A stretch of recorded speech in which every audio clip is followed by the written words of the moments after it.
اعوذ باللہ من الشیطان الرجیم بسم اللہ الرحمن الرحیم انا بے شک انزلنا ہم نے نازل کیا یا اتاری تورات فیہا اس میں ہدن ہدایت ہے اور نورن اور نور ہے یحکمو حکم دیتے رہے بیہا اس کے مطابق النبیون انبیاء اللہ زینہ وہ جو کہ اسلام فرما بردار تھے للہ زینہ لیکن وہ لوگ جو ہادو یہودیوں کو والربانیون اور اللہ والوں کو والاحبار اور علماء بیما جو کہ استحفظو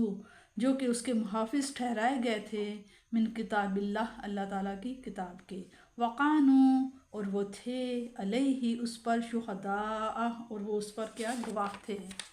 وہ سب کچھ جانتے تھے۔ پس اللہ تعالیٰ نے کہا فلا پس نہ تخشوا الناس پس لا نہ تخشو ڈرا کرو الناس لوگوں سے وخشونی اور ڈرا کرو نی کے چھوٹے جو زہر ہے وہ مجھ سے اور مجھ سے ہی ڈرا کرو والا اور نہ تشترو اور نہ بیچا کرو بھی آیاتی میری آیتوں کو سامانن قیمت قلیلہ کم قیمت ون میری آیتوں کو نہ بیچا کرو وملم اور جو نہ کرے یحکمو اس کتاب کے مطابق فیصلہ بما انزل اللہ جو اللہ تعالیٰ نے نازل فرمایا ہے فاولئک پس یہ وہ لوگ ہیں ہم الکافرون جو کافر ہیں وقتبنا اور ہم نے لکھ دیا تھا علیہم ان پر یہودیوں کے لیے فیہا اس تورات میں انا بے شک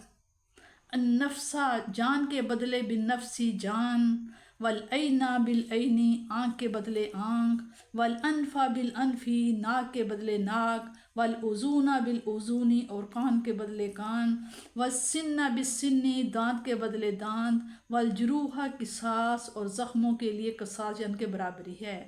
فمن پس جو شخص تصدقہ معاف کر دے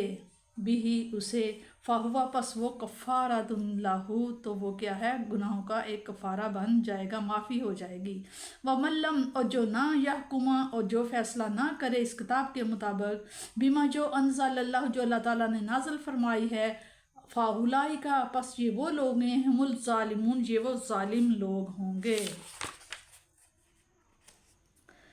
یہود کو تورات جس میں نور و ہدایت تھی عطا کی گئی تھی، مدت دراز تک ان کے انبیاء ان کے اولیاء اور ان کے علماء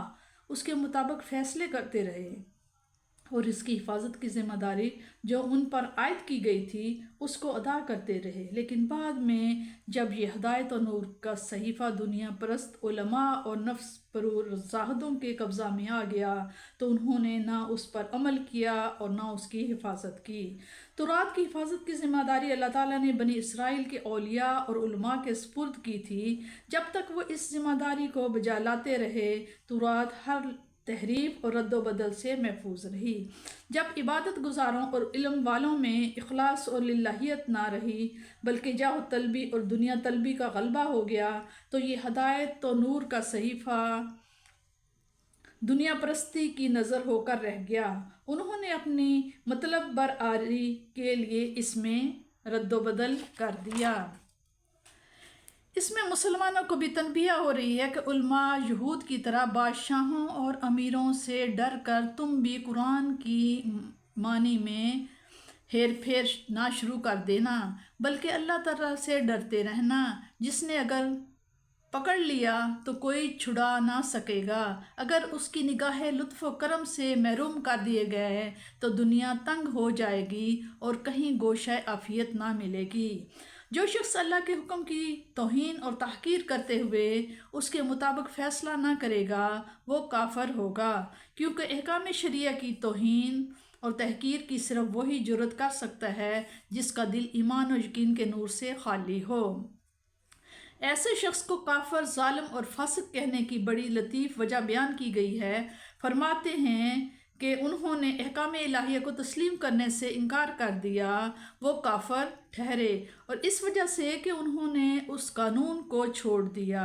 جو عین عدل و انصاف تھا، وہ ظلم کے مرتکب ہوئے، اور اس لیے کہ انہوں نے اللہ تعالیٰ کی حدود کو توڑا وہ فاسق کہلائے۔ سچ تو یہ ہے کہ ان آیات کے بعد کسی مسلمان کے لیے کوئی گنجائش نہیں رہتی کہ وہ اپنے لیے، اپنی قوم اور اپنی رعایا کے لیے ایسے قوانین تجویز کرے جو احکام خداوندی کے خلاف ہوں۔ تورات میں طرح طرح کے رد و بدل کے باوجود آج بھی یہ حکم موجود ہے جو قرآن کی حقانیت کی تصدیق کرتا ہے۔ اگر وہ اس صدمہ سے ہلاک ہو جائے تو جان کے بدلے میں جان لے، اور آنکھ کے بدلے آنکھ، دانت کے بدلے دانت، اور ہاتھ کے بدلے ہاتھ، پاؤں کے بدلے پاؤں، جلانے کے بدلے جلانا، زخم کا بدلے زخم، اور چوٹ کے بدلے چوٹ ہے۔ ظالم کے لیے عبرتناک سزا تجویز فرمائی۔ اس کے ساتھ ساتھ مظلوم کو عفو و درگزر کی تلقین کی۔ عدل و انصاف اور رحم و کرم کا کتنا حسین امتزاج ہے۔